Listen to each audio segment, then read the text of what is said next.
Current electricity second unit है,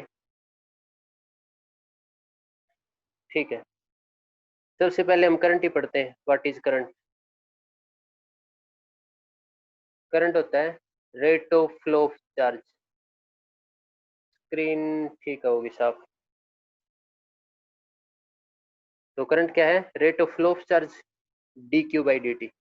D Q by D T, ये D by D T है rate of flow of charge. Charge का flow, इसी को current कहते हैं। करंट की यूनिट एम्पियर होती है ना, करंट की यूनिट एम्पियर। और करंट की डायमेंशन भी एम्पियर होती है। जो यूनिट होती है ना, वही डायमेंशन है। तो करंट का डायमेंशनल फॉर्मूला एम्पियर, ठीक है। और करंट स्केलर क्वांटिटी है वेक्टर क्वांटिटी? कौन बताएगा? करंट है वो स्केलर क्वांटिटी है वेक्टर? रीजन के साथ कौन बताएगा कि ये रीजन है, उसकी वजह से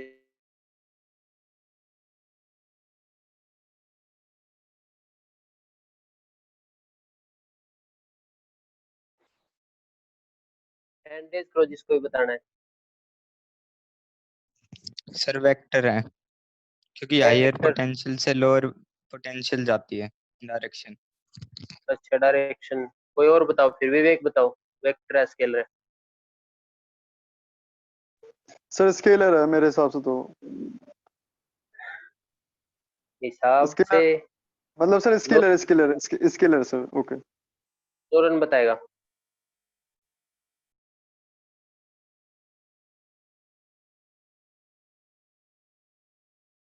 नूरन अनम्यूट करो और बोलो।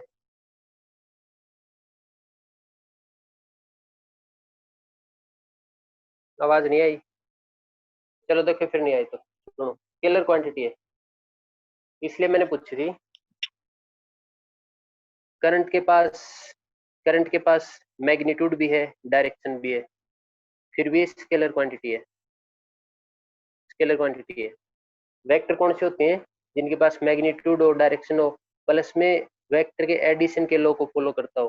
कई बार हम यूज करते हैं ना parallelogram law of vector addition, triangle law of vector addition. तो साथ में वेक्टर के एडिशन के लॉ को फॉलो करता हो तब होता है वेक्टर। जिसमें मैग्नीट्यूड और डायरेक्शन है, जरूरी नहीं है वेक्टर है। उसके साथ वेक्टर के एडिशन के लॉ को भी फॉलो करेगा तो वेक्टर है। तो करंट है वो मैग्नीट्यूड डायरेक्शन दोनों चीजें, पर वेक्टर के एडिशन के लॉ को फॉलो नहीं करता, इसलिए स्केलर क्वांटिटी।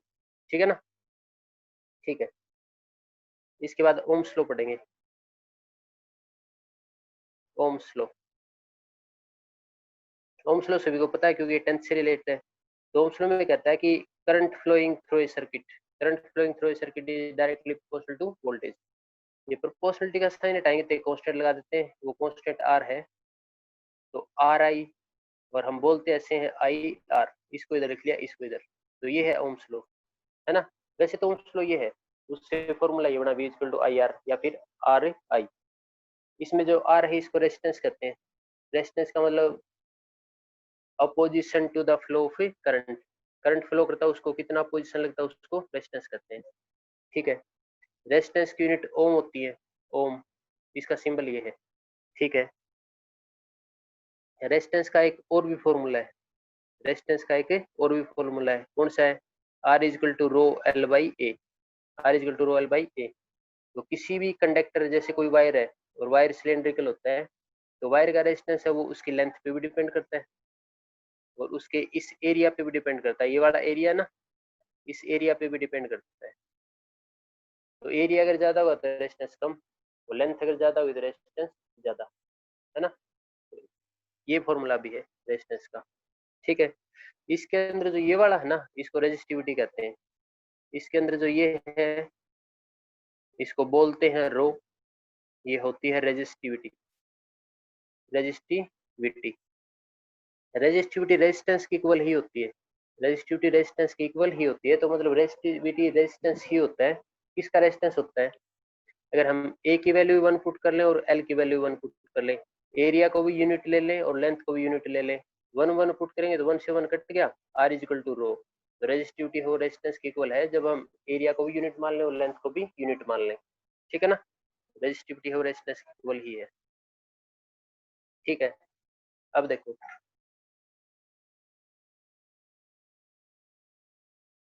रेजिस्टिविटी का रिवर्स होता है कंडक्टिविटी। रेजिस्टिविटी का रिवर्स होता है कंडक्टिविटी। कंडक्टिविटी को सिग्मा से रिप्रेजेंट करते हैं, सिग्मा से, और इसका रिवर्स कर दो तो 1/ρ, 1/ρ। कंडक्टिविटी की यूनिट, तो कंडक्टिविटी की यूनिट होती है,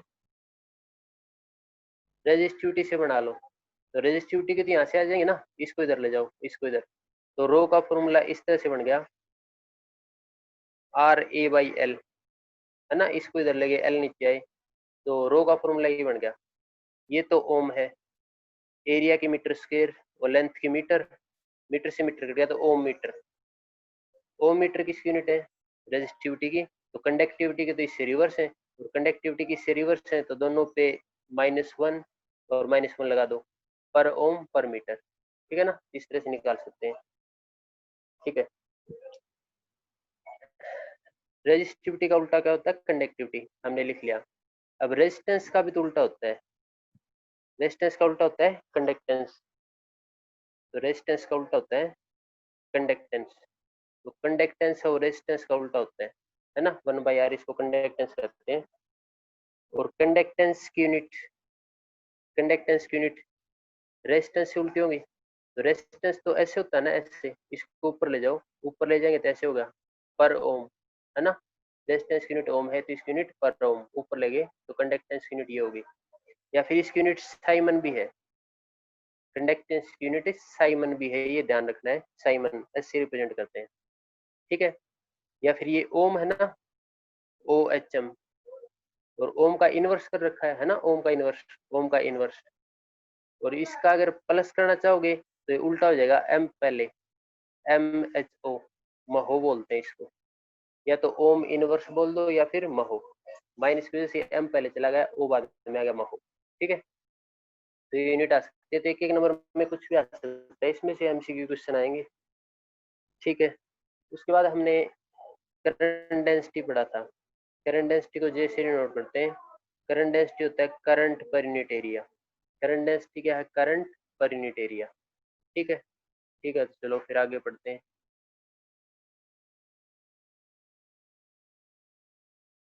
एक सेकंड रुको, मैं अटेंडेंस चेक कर लेता हूँ। सर ये हांसी के स्टूडेंट मोस्टली वीडियो ऑफ करे बैठे हैं, इनको नोट कर लेना।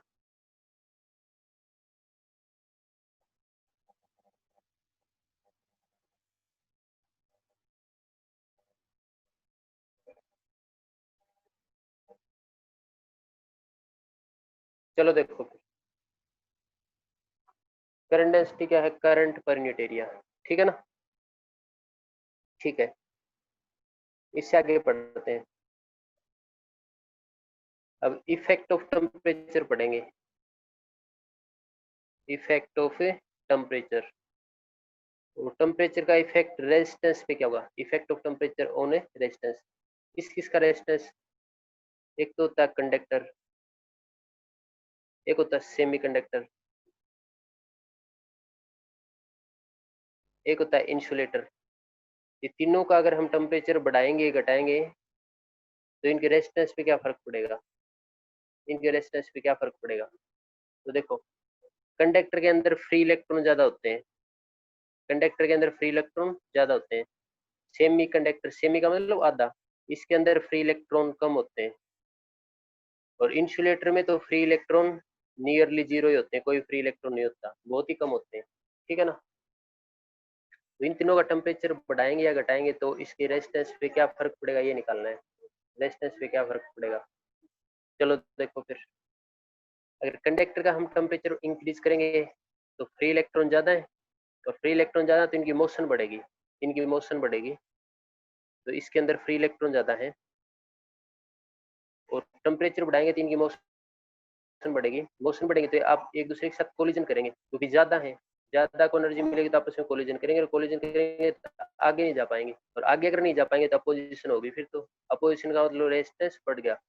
तो कंडक्टर का अगर हम टेम्परेचर इंक्रीज करेंगे तो रेजिस्टेंस भी इंक्रीज होगा, कंडक्टर का अगर टेम्परेचर इंक्रीज करेंगे तो रेजिस्टेंस भी इंक्रीज होगा। क्यों? क्योंकि कोलिजन बढ़ जाते हैं, तो कोलिजन की वजह से अच्छी तरह चल नहीं पाएंगे, अपोजिशन हो जाएगी, एक दूसरे को अपोज करेंगे चलने के लिए। सेमीकंडक्टर, सेमीकंडक्टर में इलेक्ट्रॉन कम होते हैं, इसका टेम्परेचर बढ़ाएंगे और टेम्परेचर बढ़ाएंगे तो ये चलेंगे तो बहुत ही कम है, आराम से चले जाएंगे, और आराम से चले जाएंगे तो करंट ज़्यादा फ्लो होगा, तो इसका रेजिस्टेंस डिक्रीज होता है। तो अगर हम सेमीकंडक्टर का टेम्परेचर इंक्रीज करेंगे ना तो रेजिस्टेंस डिक्रीज होगा, अगर हम टेम्परेचर इंक्रीज करेंगे तो रेजिस्टेंस डिक्रीज होगा, ये ध्यान रखना है।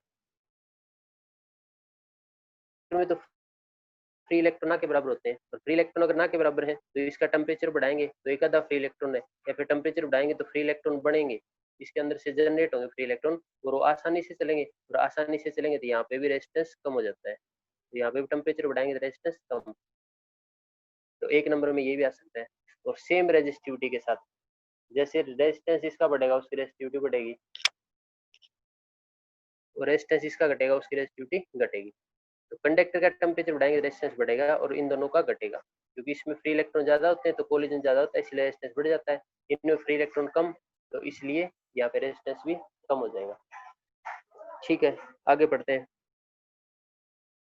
ड्रिफ्ट वेलोसिटी पढ़ेंगे आगे, और ड्रिफ्ट वेलोसिटी पे जरूर क्वेश्चन आएगा, तो कल मैंने इंपॉर्टेंट टॉपिक भेजे थे व्हाट्सएप पे, उसी टॉपिक के हिसाब से तैयारी करनी है, पहले इंपॉर्टेंट टॉपिक पढ़ने हैं, और जैसे वो इंपॉर्टेंट टॉपिक सारे अच्छी तरह याद हो जाएं फिर सीबीएसई क्वेश्चन और शुरू से लास्ट तक सारा पढ़ना है, पर अंधाधुंध नहीं पढ़ना किसी को, कभी एक ही चैप्टर के जुटे रहो और नंबर आए 10-15, सारे चैप्टर के पहले इंपॉर्टेंट टॉपिक करो, उसमें ज्यादा नंबर आएंगे, फिर टाइम बच जाता तो चैप्टर को शुरू से लास्ट तक सारा पढ़ो। चलो देखते हैं फिर ड्रिफ्ट वेलोसिटी, ड्रिफ्ट वेलोसिटी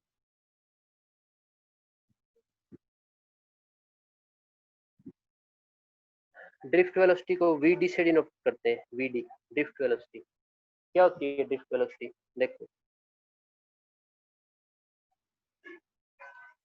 एक वायर है, वायर में करंट फ्लो हो रहा है, वायर होता है सिलेंड्रिकल, उसी सिलेंडर को थोड़ा बड़ा करके बना लिया समझने के लिए, तो एक वायर है उसको जूम कर दिया समझने के लिए, तो इस वायर के अंदर क्या होता है, इलेक्ट्रॉन मूव करते हैं, तो मान लो ये इलेक्ट्रॉन इधर गया, यहाँ पे एक दूसरा इलेक्ट्रॉन था तो ये इससे टक्कर मार के इधर आ गया, ये इससे टक्कर मार के इधर, पहले इसकी वेलोसिटी कुछ और थी, है ना, कोलिजन के बाद इसकी वेलोसिटी कुछ और होगी, तो वेलोसिटी चेंज हो रही है ना, यहाँ पे जाके फिर इसने कोलिजन कर दिया तो फिर इधर आ गया, तो अब कोलिजन के बाद फिर दोबारा वेलोसिटी चेंज होगी, तो इसमें कौन सी वेलोसिटी ले हम, ये ले या फिर कौन सी वेलोसिटी ले, वेलोसिटी बार बार चेंज हो रही है तो इसकी हम एवरेज वेलोसिटी लेंगे, एवरेज वेलोसिटी, इसी एवरेज वेलोसिटी को क्या कहते हैं, ड्रिफ्ट वेलोसिटी।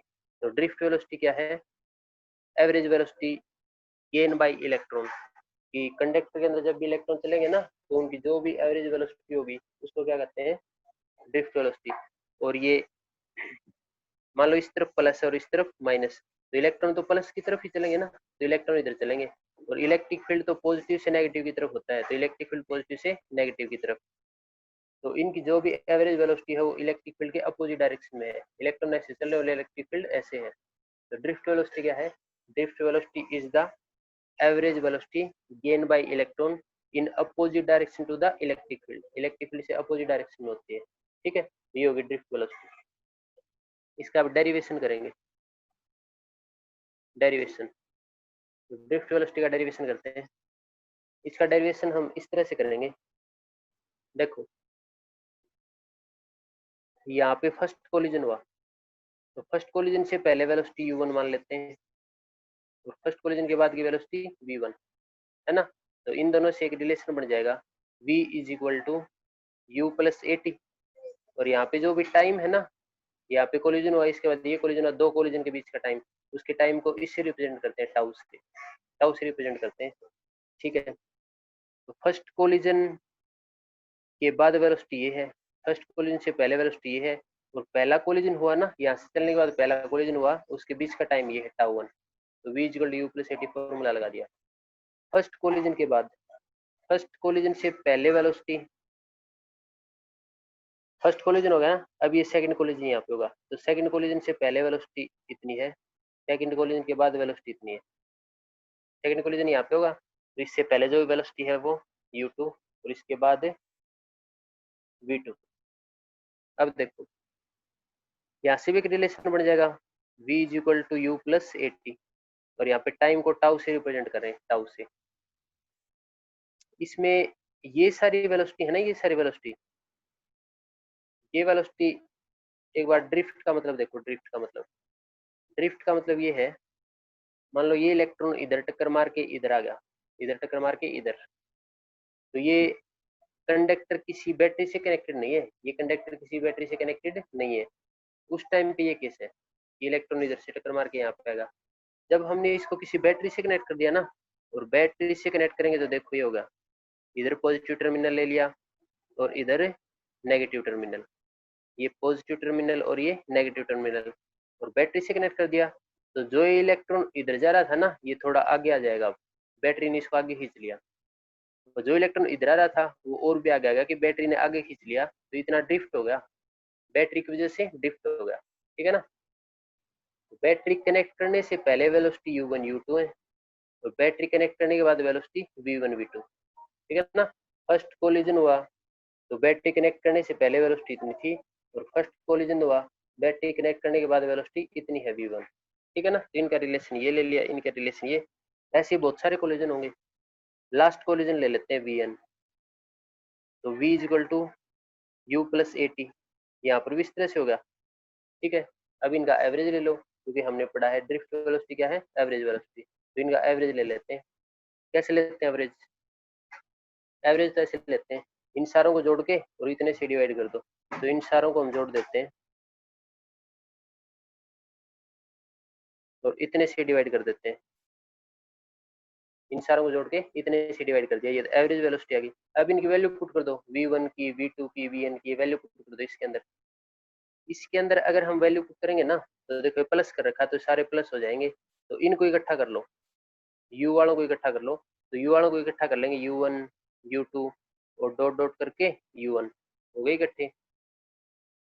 इनको इकट्ठा कर लो, इनमें से ए कॉमन आ जाएगा, ए कॉमन, तो ए कॉमन ले लिया, टाउ वन, ऐसे टाउ टू और टाउ एन, है ना, टाइम है इसको टाउ कहते हैं। तो इनको इकट्ठा कर लिया, सारों को ऐड करना था तो ऐड ही किया हमने। ये एक तरफ कर ली, ये एक तरफ, सभी के नीचे n है, तो n इसके भी नीचे है और n इसके भी नीचे है, दोनों के नीचे n है। ठीक है। ये है average velocity before connection of battery. जब बैटरी कनेक्ट नहीं की थी ना, ये उससे पहले की वेलोसिटी है। और ये v1 v2 क्या थी, बैटरी कनेक्ट करने के बाद की वेलोसिटी। तो बैटरी कनेक्ट करने से पहले एवरेज वेलोसिटी 0 है, ये एवरेज वेलोसिटी होगी, जितने से जोड़ रखा उतने से डिवाइड कर रखा है। और u1 u2 क्या है, बैटरी कनेक्ट करने से पहले की वेलोसिटी। तो देखो फिर इस कंडक्टर के साथ जब तक बैटरी कनेक्ट नहीं किया ना, तो इलेक्ट्रॉन यहीं पे मोशन करते रहेंगे, इधर जाके टक्कर मार के वापस आ गया, इधर उधर चला गया, कंप्लीट ट्रांसफर नहीं होगा, इधर से उधर आगे नहीं जाएगा कि करंट फ्लो उसके, क्योंकि जब तक बैटरी से कनेक्ट ना करें करंट फ्लो नहीं होता। तो इधर टक्कर मार के इधर चला गया, उधर चला गया, इधर ही घूमता रहता है। जब बैटरी से कनेक्ट कर दिया ना, तो फिर आगे ही जाएगा, ये आगे ही जाएगा, और आगे जाएगा तो करंट फ्लो होगा। बैटरी कनेक्ट करने से पहले इसकी एवरेज वेलोसिटी 0 है, क्यों है, क्योंकि इधर टक्कर मार के इधर आ गया, इधर आ गया, उधर चला गया, इधर चला गया, यहीं पे घूमता रहेगा। तो बैटरी कनेक्ट करने से पहले एवरेज वेलोसिटी 0। ये जो भी है इसको लिख लो, ये तो एवरेज है ना, tau one tau two tau n, इसको एन से डिवाइड कर रखा, तो ये तो एवरेज टाइम है, तो ये तो एवरेज टाइम है। इसको रिलैक्सेशन टाइम भी कहते हैं। रिलैक्सेशन टाइम का मतलब दो कोलिजन के बीच का टाइम, इतना आ गया, ये आ गई एवरेज वेलोसिटी। इस एक्सेलरेशन को हम इस तरह से पुट कर देते हैं, क्योंकि फोर्स होता है एम में, है ना, एम में, और ये इलेक्ट्रिक फील्ड के अंदर मूव कर रहा है, इलेक्ट्रिक फील्ड के अंदर, और इलेक्ट्रिक फील्ड का फोर्स तो क्यू ई होता है, इलेक्ट्रिक फील्ड का फोर्स क्यू ई, क्योंकि इलेक्ट्रिक फील्ड क्या होता है, फोर्स अपॉन में चार्ज, तो F equal to q E, F equal to q E. Charge किसका है, इलेक्ट्रॉन मूव कर रहा है, और इलेक्ट्रॉन का चार्ज तो माइनस ई होता है, इलेक्ट्रॉन का चार्ज तो माइनस ई, और ये ई है ना, ये इलेक्ट्रिक फील्ड है, ये इलेक्ट्रॉन का चार्ज है, तो क्यू ई, क्यू की वैल्यू ई है। तो इलेक्ट्रिक फील्ड का फोर्स आ गया, इलेक्ट्रिक फील्ड का फोर्स है माइनस ई, ठीक है ना, ये फोर्स है। तो फोर्स एम में भी होता है, और फोर्स माइनस ई भी है, माइनस ई। यहाँ से की वैल्यू निकाल लो, यहाँ से की वैल्यू निकालोगे तो एम इसके नीचे ले आओ, तो एम इसके नीचे ले आएंगे, तो एम इसके नीचे आ गया, एक्सेलेरेशन आ गई। ये एक्सेलेरेशन यहाँ पुट कर दो, आ गई एवरेज वेलोसिटी। और इसी एवरेज वेलोसिटी को क्या कहते हैं, ड्रिफ्ट वेलोसिटी, है ना, ड्रिफ्ट वेलोसिटी। ए की वैल्यू यहाँ पुट कर दो, यहाँ पुट करेंगे तो माइनस ई अपॉन एम, ए की वैल्यू आ गई, इंटू में टाउ एवरेज, टाउ का मतलब ये रिलैक्सेशन टाइम है, तो ये है drift velocity. Minus e upon m into में टाउ एवरेज। ये charge of electron, electric field, mass of electron, और ये average relaxation time. Relaxation time क्या होता है? Time between two successive collision. ठीक है, तो इम्पोर्टेंट है, इसकी डेफिनेशन भी और डेरिवेशन भी। आगे बढ़ते हैं, relation between current and drift velocity. बताओ विवेक, कुछ पूछना तो बोलो, अनम्यूट कर लो। सर उसमें पूछा है जो रेजिस्टिविटी चेंज होती है टेम्परेचर के साथ। हाँ हेलो सर, जो हाँ, कॉपर है, कॉपर का तो ये ग्राफ दिखा रखा है कि जैसे टेम्परेचर बढ़ रहा है तो उसके साथ वो बढ़ते जा रहा है उसकी रेजिस्टिविटी। हेलो। कॉपर का, हाँ हाँ तो कॉपर मेटल हो गया ना, फिर मेटल, मेटल की तो बढ़ेगी, सर, टेम्परेचर बढ़ेगा। कॉपर है। फिर सर जो निक्रोम है, निक्रोम के ग्राफ कांस्टेंट दिखा रहा है, ऐसा क्यों? कांस्टेंट बिल्कुल पैरेलल। हाँ सर। नाइक्रोम है वो, नाइक्रोम बिल्कुल पैरेलल नहीं होगा, इस तरह से है। नाइट, देखो हाँ सर, नाइक्रोम। इधर देखो, कॉपर वाला ग्राफ तो ऐसे है, हाँ सर। और नाइक्रोम कैसे है, हाँ सर। सेम है नहीं? ये नाइक्रोम का है, ये ओके मैंने सर। निकल, निकल नहीं है, नाइक्रोम है ना नाइक्रोम। नाइक्रोम एक ओके सर। एलोय है, ठीक है, ये एलोय है, और कॉपर है, ये एक मेटल है, मेटल। तो यहाँ पे इसमें रेजिस्टिविटी लेंगे और यहाँ पे लेंगे टेम्परेचर, यहाँ पे रेजिस्टिविटी और यहाँ पे टेम्परेचर, ठीक है ना?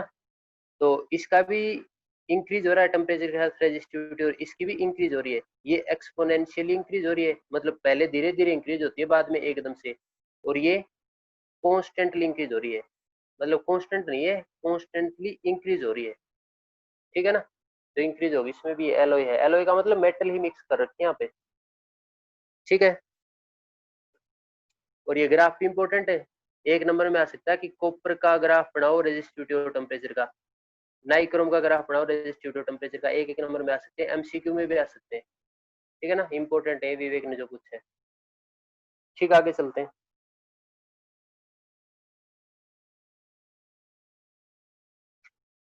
देखो तो फिर आगे, ड्रिफ्ट वेलोसिटी हमने निकाल ली, अब हम क्या निकालेंगे? करंट और ड्रिफ्ट वेलोसिटी का रिलेशन क्या निकाले जा रहे हैं, और ये इंपॉर्टेंट टॉपिक है।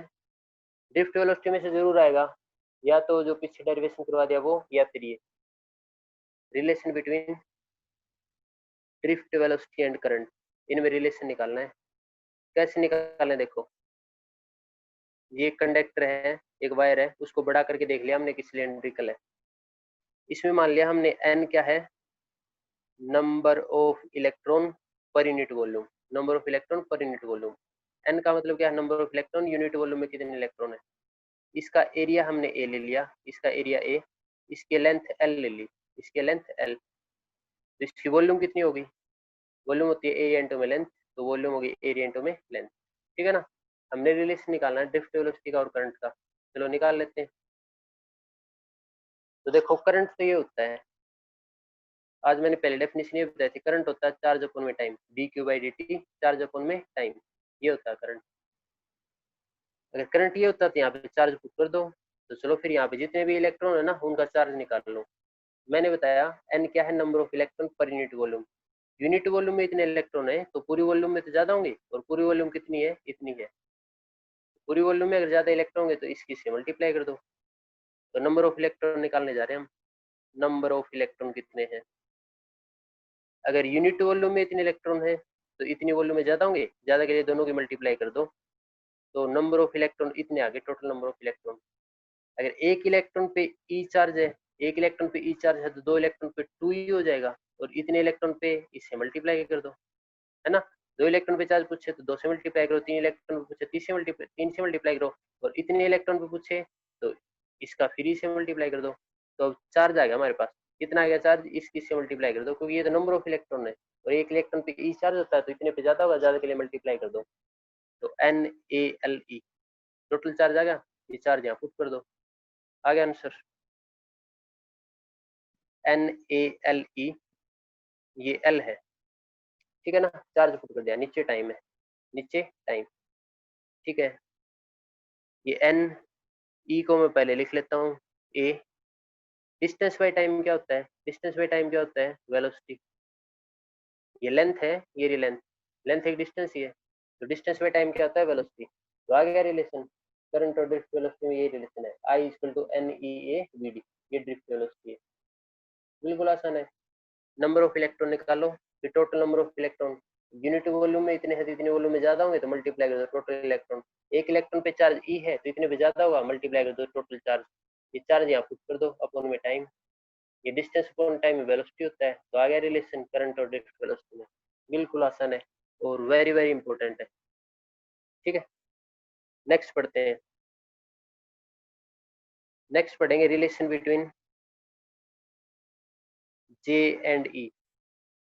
जे कोई बताएगा क्या है, ये जे क्या है, कौन बताएगा, हैंड रेज करो।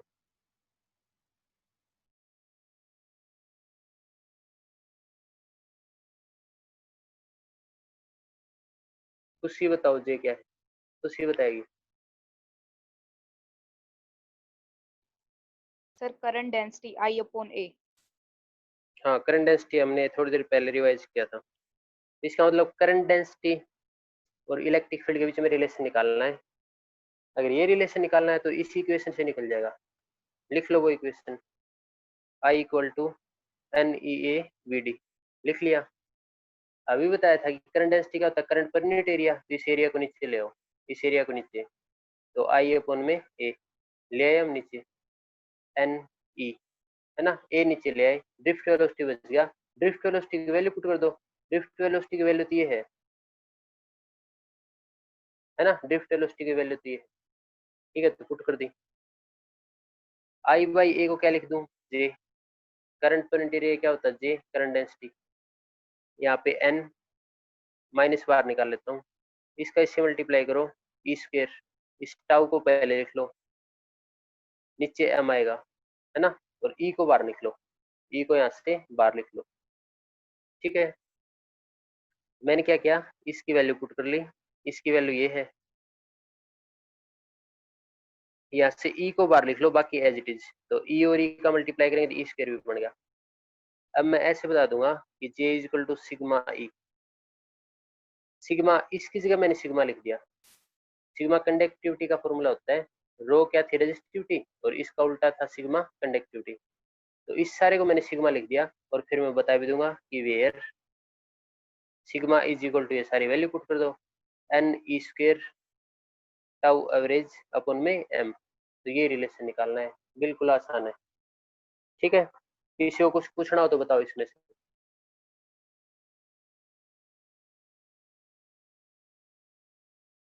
चलो ठीक है, फिर आगे बढ़ते हैं। देखो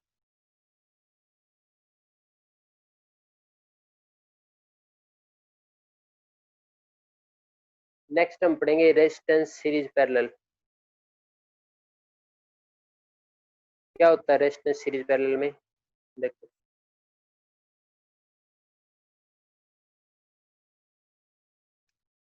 पहले तो एक क्वेश्चन ये बता दो, एक कंडक्टर है, उसकी लेंथ कर दी डबल, कंडक्टर है उसकी लेंथ डबल कर दी, उसका एरिया हाफ कर दिया, लेंथ डबल कर दी, एरिया हाफ कर दिया, तो उस कंडक्टर के रेजिस्टेंस पे क्या फर्क पड़ेगा, उस कंडक्टर की रेजिस्टिविटी पे क्या फर्क पड़ेगा। करो सोल्व। अब तक मैंने रेजिस्टेंस के जो भी फॉर्मूले बताए हैं ना, उनमें से रेजिस्टेंस का फॉर्मूला एक तो ये है, V = IR होता है ना, तो एक तो ओम्स लॉ से बन जाएगा, और दूसरा रेजिस्टेंस का फॉर्मूला मैंने ये बताया है, R = रो L अपॉन में A। तो देखो कौन से क्या आंसर आएगा, जिसका आ जाए वो बता देना, सोच के बताना है।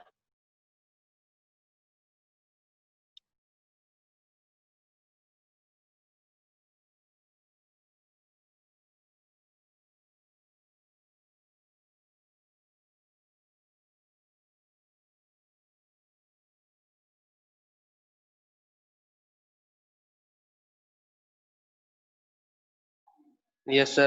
R dash equals to 4 times of original R. ये तो 4 टाइम आ गया, ठीक है। और रेजिस्टिविटी ये कितनी आई, नहीं पता? रेजिस्टिविटी निकाल ना। ठीक है, ओके। प्रशांत बताएगा।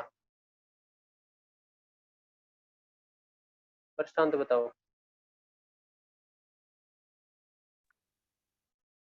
सर सेम अनम्यूट नहीं हो पा रहा। जी हाँ बताओ, दोबारा बताओ, सुना नहीं मेरे को। सर। यस। सर सेम होएगी। रेजिस्टेंस कितना होगा? 4 टाइम्स। और रेजिस्टिविटी सेम? सेम क्यों होगी? Yes sir. सेम क्यों होगी रेजिस्टिविटी? सर कंडक्टर मतलब सेम है वो कंडक्टर। मतलब उसका मटेरियल सेम है। ठीक है, सही आंसर आ गया। अब जिसने भी हैंड रेज कर रखा है वो इधर देखो, तुम्हारा आंसर ये सेम है क्या? जो मैं बता रहा हूँ वही है क्या? मैच कर लो। अगर लेंथ एरिया कुछ भी चेंज हो रहा हो तो फॉर्मूला लगेगा ये फॉर्मूला लगेगा। तो पहले सोल्व करके देखो। R equal to rho, L की जगह कह रहा है लेंथ डबल होगी, तो लेंथ कर लो डबल। एरिया कह रहा है हाफ हो गया, तो ए बाई टू, टू ऊपर चला गया तो टू ऊपर चला गया। इसकी मल्टीप्लाई कर लो 4 रो एल बाई ए। पहले तो रेजिस्टेंस इतना था, रो एल बाई ए, तो रेजिस्टेंस इतना था तो पहले का 4 टाइम होगा, तो रेजिस्टेंस तो हो गया 4 टाइम। ठीक है, रेजिस्टिविटी मैंने ये बताया था, अगर मैं एरिया को भी 1 पुट कर लूँ, एरिया को भी 1 और लेंथ को भी 1, यहाँ पे 1 1 पुट कर दूं तो आर इजिकल टू रो आएगा। R equal to rho, resistivity resistance की इक्वल ही आएगी। तो लेंथ और एरिया हमेशा 1 लेने हैं। यहाँ पे जब भी रेजिस्टिविटी निकालनी है लेंथ और एरिया 1 1 लेने हैं। तो ये डबल करे, हाफ करे, ट्रिपल करे, उससे कोई मतलब ही नहीं है। रेजिस्टिविटी क्या है? रेजिस्टिविटी उस कंडक्टर का रेजिस्टेंस है जिसकी लेंथ भी 1 है और एरिया भी 1 है, तो इस पे कोई फर्क नहीं पड़ेगा, कोई फर्क नहीं पड़ेगा। ये इंडिपेंडेंट है चेंज इन लेंथ के, चेंज इन एरिया के, क्योंकि लेंथ भी 1 लेनी और एरिया भी 1 लेना चाहिए कैसे कंडक्टर। ठीक है, दूसरा हम ये कह देंगे कि रेजिस्टिविटी नेचर ऑफ मटेरियल पे डिपेंड करती है। Nature of material, nature of material पे डिपेंड करती है। टेम्परेचर पे भी डिपेंड करती है। टेम्परेचर पे, टेम्परेचर तो हमने चेंज किया नहीं तो रेजिस्टिविटी चेंज नहीं होगी। और नेचर ऑफ मटेरियल, मटेरियल का नेचर भी हमने चेंज नहीं किया। मटेरियल का नेचर कैसे? जैसे पहले हमने कॉपर का वायर ले लिया, फिर दूसरा वायर ले लिया टंगस्टन का, है ना, या फिर गोल्ड का वायर ले लिया, कौन सा वायर ले लिया, 3 मिनट के बाद फिर दोबारा ज्वाइन कर जाना सभी। देखो, अगर अलग अलग मटेरियल लें ना, अलग अलग वायर लें, अलग अलग मटेरियल लें, तो उनका नेचर चेंज हो जाएगा। लेकिन वो इस सेम वायर था, उसका लेंथ डबल की थी, एरिया हाफ किया था, इसका मतलब मटेरियल सेम है। तो नेचर ऑफ मटेरियल सेम है, टेम्परेचर भी सेम है, तो रेजिस्टिविटी पे कोई फर्क नहीं पड़ेगा, सेम रहेगी। ठीक है ना, 1 नंबर में यही क्वेश्चन आ जाएगा। तो अच्छी तैयारी करो, प्रशांत की अच्छी तैयारी है। ठीक है, अब पढ़ेंगे रजिस्टर, सीरीज और पैरेलल। रजिस्टर, सीरीज और पैरेलल में पढ़ेंगे। देखो तो फिर जैसे कैपेसिटर पढ़े थे ना, सेम कॉन्सेप्ट लगेगा इन पे। ये तो सीरीज में R1 R2, ये है पैरेलल में, ये है पैरेलल में R1 R2। ठीक है ना। अब कैसे पता लगेगा ये सीरीज में ये पैरेलल में? ऐसे तो देख के बता देते हैं, ऐसे जुड़ रहे हैं, हम ऐसे ध्यान रखेंगे। और एक बार फॉर्मूले और देख लो, सीरीज में कनेक्टेड है तो सीधे ऐड कर देते हैं, लेकिन कैपेसिटर में उससे उल्टा था, है ना। और पैरेलल में अगर कनेक्टेड है तो 1/R, 1/R1 प्लस 1/R2, है ना। इस तरह से लेते हैं अगर पैरेलल में कनेक्ट है तो। हम क्या क्या डेफिनेशन दें कि सीरीज कनेक्शन क्या होता है, पैरेलल कनेक्शन क्या होता है? तो हम ये डेफिनेशन देंगे न्यूमेरिकल सोल्व करने के लिए। ये दो रेजिस्टेंस है ना, इसके इस तरफ एक पॉइंट लो, ये ले लिया, और इनके इस तरफ एक पॉइंट लो, ये ले लिया। इस पॉइंट से ये अकेला कनेक्टेड है, इस पॉइंट से ये कनेक्टेड नहीं है ना, डायरेक्टली कनेक्टेड नहीं है। इसका मतलब एक पॉइंट से अगर एक ही रेजिस्टर कनेक्टेड हो तो सीरीज कॉम्बिनेशन है। इधर से भी देख लो, इधर से भी एक कनेक्टेड है, दूसरा नहीं इससे, तो सीरीज कॉम्बिनेशन। यहाँ पे देखो, इन दोनों के इस तरफ एक पॉइंट लिया, इन दोनों के इस तरफ एक पॉइंट लिया, इस पॉइंट से देखो ये दोनों कनेक्टेड है डायरेक्टली, और इस पॉइंट से भी दोनों डायरेक्टली कनेक्टेड है। तो अगर रेजिस्टर के दोनों तरफ हम पॉइंट लें, उन पॉइंट से अगर वो डायरेक्टली कनेक्टेड है तो पैरेलल कॉम्बिनेशन है, पैरेलल, और पैरेलल का फॉर्मूला लगेगा ये। इसका एलसीएम लेके सोल्व कर लेंगे तो आर की वैल्यू ये आ जाएगी R1 R2 R1 plus R2, तो रेजिस्टेंस की वैल्यू ये आ जाएगी। अगर इसका एलसीएम